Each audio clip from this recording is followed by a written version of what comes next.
നമസ്കാരം. Mayor V Rajesh പാർട്ടിയോടുള്ള തന്റെ പക വീട്ടി സുഹൃത്തുക്കളെ പക വീട്ടി എയർപോർട്ടിൽ നിന്ന് തന്നെ ചവിട്ടി പുറത്താക്കി. അതായത് മോഡിജി ഇവിടെ എയർപോർട്ടിൽ വരുമ്പോൾ ചരിത്രത്തിൽ ആദ്യമായിട്ട് വിമാനത്താവളത്തിൽ നിന്ന് അദ്ദേഹത്തെ പ്രോട്ടോകോൾ പ്രകാരം സ്വീകരിച്ച മേയർ എന്ന ചരിത്രം സൃഷ്ടിക്കാൻ വേണ്ടി തയ്യാറെടുത്ത് നിന്ന തന്നെ നിർദാക്ഷിണ്യം ആ രായി മുതലാളി ഉണ്ടല്ലോ, അവന് സംഘവും ചേർന്ന് ചവിട്ടി പുറത്താക്കി.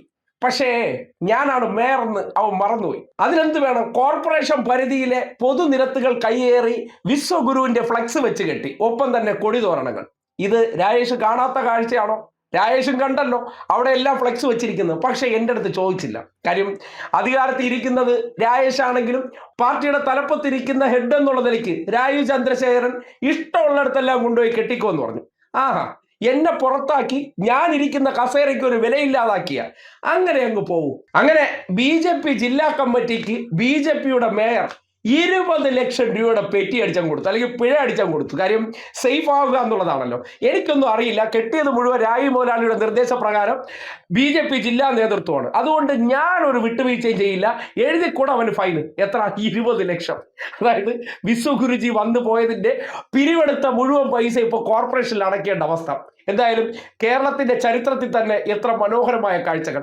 അധികാരം അങ്ങോട്ട് കിട്ടിയതിന് ശേഷം കടിപിടിയുടെ വെറൈറ്റി രീതികളാണ് നിങ്ങൾ കാണുന്നത്. അതായത് നേരത്തെ ഈ ഫ്ലക്സുകൾ വെച്ച് കെട്ടുന്ന സന്ദർഭത്തിൽ നഗരസഭയ്ക്ക് നിർദ്ദേശം കൊടുക്കാമായിരുന്ന കാര്യമാണ്, അങ്ങനെ വെച്ച് കെട്ടാൻ പാടില്ല, അത് നിയമവിരുദ്ധ പ്രവർത്തനമാണ്.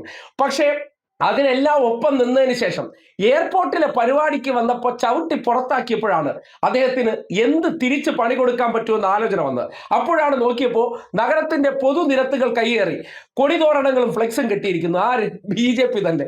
ആരുടെ ഫ്ലെക്സ്? അത് വിശ്വഗുരു. അത് ആരാണെങ്കിലും ശരി, എന്നെ എയർപോർട്ടിൽ നിന്ന് വെളിയിലാക്കിയ അവന്മാർക്ക് ഞാൻ പണി കൊടുത്തിരിക്കും. അങ്ങനെ എന്ത് ചെയ്തു? രാജേഷ് വന്ന ഉടനെ ആദ്യത്തെ ഫൈൻ BJP ജില്ലാ പ്രസിഡന്റില്ലേ അവന്റെ കൊണ്ടുവന്ന് കൊടുത്തരേ എന്ന രീതിയിൽ ഉദ്യോഗസ്ഥരെ പറഞ്ഞു വിട്ട് 20 ലക്ഷത്തിന്റെ ബില്ല് എഴുതി കൊടുത്തിരിക്കുകയാണ്. എന്ത് ചെയ്യുമെന്ന് ആലോചിച്ച് നോക്കിയേ. ഇതൊക്കെ കോമഡി എന്നല്ലാതെ എന്ത് പറയാൻ? അധികാരത്തിന്റെ കടിപിടിയുടെ ഓരോരോ വേർഷൻ കാണണ്ടേ. ഇപ്പൊ പറയാണ് ഞാൻ കൃത്യമായിട്ട് നിയമം നടപ്പിലാക്കുന്ന വ്യക്തി ആയതുകൊണ്ടാണ് ഇത് ചെയ്തിരിക്കുന്നത്. കോടതി ചോദിക്കുകയാണെങ്കിൽ വിശദീകരണം കൊടുക്കേണ്ടതുണ്ട്, അതുകൊണ്ടാണ് ഞാൻ ഫൈൻ അടിച്ചതെന്നാണ് പറയുന്നത്. ഇത് ആദ്യമേ ചെയ്താൽ പോരായിരുന്നു. അതായത് ഈ കണ്ണിന്റെ മുന്നിലല്ലേ ഈ നഗരത്തിൽ ഈ ഫ്ലക്സ് എല്ലാം കെട്ടിക്കൊണ്ടിരുന്നത്. ആ സന്ദർഭത്തിൽ ഇത് ചെയ്യാൻ പാടില്ല എന്ന് പറഞ്ഞിരുന്നെങ്കിൽ ഇത് നടക്കുമായിരുന്നു. ഇതിപ്പോ മാധ്യമങ്ങളിലൂടെ എല്ലാം BJP ജില്ലാ നേതൃത്വത്തിന് ഫൈൻ അടിച്ചു കൊടുത്ത് മേയർ സൂപ്പർ ഹീറോ ആയി മാറിയിരിക്കുകയാണ്. മുതൽവൻ സ്റ്റൈലാണ്. അതായത് നിയമവിരുദ്ധ പ്രവർത്തനം കാണിച്ചോ BJP ജില്ലാ പ്രസിഡന്റോ സംസ്ഥാന പ്രസിഡന്റോ അങ്ങനെയൊന്നുമില്ല, അടക്കട ഫൈൻ എഴുതി കൊടുത്തു. 20 ലക്ഷം രൂപ. ഒരു വിട്ടുവീഴ്ചയില്ല. ഒരുത്തനെ ഈ കാര്യം പറഞ്ഞ് എന്നെ വിളിച്ചു പോകരുതെന്നാണ് രാജേഷിന്റെ നിർദ്ദേശം. എന്തായാലും പാർട്ടിയുടെ വിഭാഗീയത അത് കത്തിക്കയറി വരികയാണ്. അധികാര കേന്ദ്രങ്ങളിലേക്ക് അവസാന നിമിഷം മുരളീധരനും സുരേന്ദ്രനും നടത്തിയ ഓപ്പറേഷന്റെ അടിസ്ഥാനത്തിൽ ശ്രീരേഖയെ വെട്ടിമാറ്റിക്കൊണ്ട് വി രാജേഷും അവരുടെ തന്നെ ആളുകളെ എല്ലാ പദവികളിലും എത്തിച്ചതിന് ശേഷം ഏറ്റവും ഒടുവിൽ തങ്ങളെ വെട്ടാൻ വന്നാൽ തിരിച്ച് പണി വയ്ക്കുമെന്ന് പരസ്യമായി തന്നെ തെളിയിച്ചിരിക്കുകയാണ്. എന്തായാലും BJP അണികളുടെ അവസ്ഥയിൽ ആലോചിച്ച് നോക്കിയേ. ഇവർ ഏതിന് പക്ഷത്ത് നിന്ന് കൈയടിക്കേണ്ട ഒരു അവസ്ഥ. ഇതിപ്പോ ഫൈൻ അടിച്ച രാജേഷിന് കൈയടിക്കണോ, ഫൈൻ കിട്ടി താടി കൈവച്ചിരിക്കുന്ന കരമന ജയന് പിന്തുണ കൊടുക്കണോ, രായി മുതലാളിക്ക് പിന്തുണ കൊടുക്കണോ എന്നുള്ള അവസ്ഥയിലാണ്. എന്തായാലും വിശ്വഗുരുജി വന്നു പോയതിനു ശേഷം വികസന മാതൃകയോ അല്ലെങ്കിൽ ബ്ലൂ പ്രിന്റോ ഇല്ല. അതും നാണം കെട്ട അവസ്ഥ.